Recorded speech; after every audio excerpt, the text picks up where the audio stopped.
Walter and Albertina Sisulu Foundation have called on for President Ramaphosa to step down, and this is over corruption in action. They are accusing him of failing to confront the deepening corruption crisis in the country.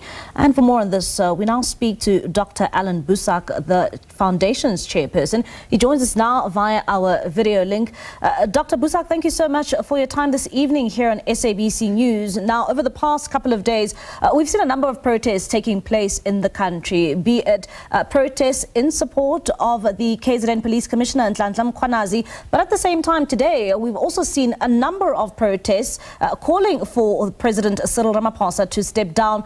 You are also calling for President Cyril Ramaphosa to step down from his position, and this follows those corruption allegations. Yes, that is correct. Good evening, Marlene. Good evening to your viewers. Yes, we have made this call over the weekend. The statement came out in the beginning of the week. And since then, there have been a number of organizations, as you say, that has echoed this call for the president's resignation. Now, if you read the statement, you will notice that the language that we employ is quite serious. And it is serious and strong because the crises that we are facing, not just as one crisis that blew up, when Lieutenant General Mkhwanazi made all of those revelations and allegations, but the crises that have been seen across the life of South Africa, politically, socially, economically, and we have come to the conclusion that it is one of the main reasons is the appalling lack of genuine leadership that we have been experiencing from this president almost from the beginning. And so we thought that if you have to begin somewhere, the first thing that needs to happen is for this president to resign. At the same time, I know that your statement, says a number of issues, and one that also you tackle as the foundation is the issue around, failing to act appropriately when it comes to the corruption allegations leveled against basically the law enforcement in our country. When it comes to the Commission of Inquiry, which has been set up, we've seen a number of people expressing their views since Sunday. What is your take as the foundation? And now that we've seen the president taking a decision to have another commission of inquiry to look into these allegations? Well, you have mentioned the key word here, yet another commission of inquiry. The fifth, I think, in this president's tenure, which leaves us with a pattern of evading responsibility, evading to take the actions that are needed, evading perhaps most of all, accountability.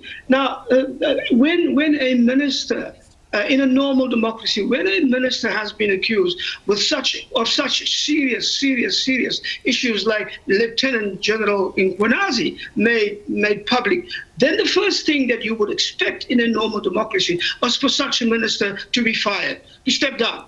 And then begin from there. You do not say, let us put him on paid leave, let us cover for him, let us make as if nothing has happened because we're going to have another judicial commission that will take, I don't know how long, 3 months, 6 months. In the meantime, the rot goes on. And the thing is, it's not just the police service as police services. There now we are talking about connections with crime syndicates. It involves not just police people, it involves judges, it involves politicians. It is a shocking state of affairs. And we have waited for more than a week, Bali, for the president to even say a single word about this. And after that week, he comes out with this very, very watery statement and then announces a commission of inquiry.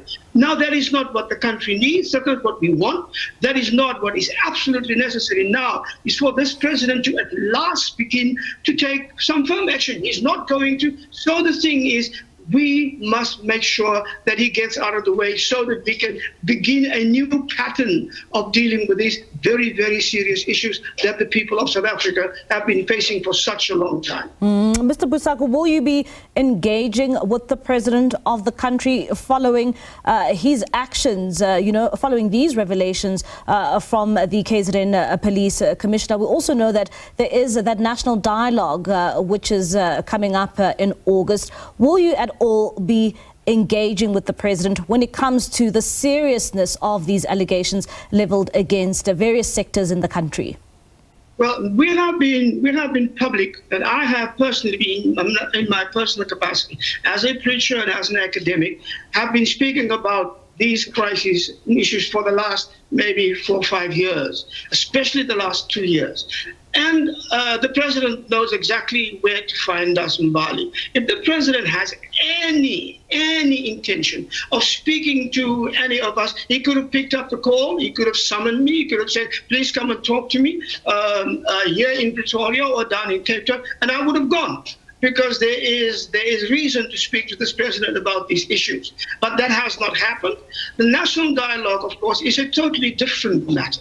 The national dialogue, I see personally, is no more than a cover for the failures of the government over the last 30 years, and also especially the GNU, which has not gained any of the confidence of the people whatsoever. You cannot deal with our issues with a long, drawn-out national dialogue. We need decisive, quick action. We have ourselves proposed a progressive People's Assembly, and we are coming to people across the country. We have meetings with grassroots organizations, not from the top down, as the president's dialogue is, not with elite groups and foundations, but with organizations from the bottom up. And we have been having these conversations for more than a year now, and we will get that assembly together, and there we will fashion not just our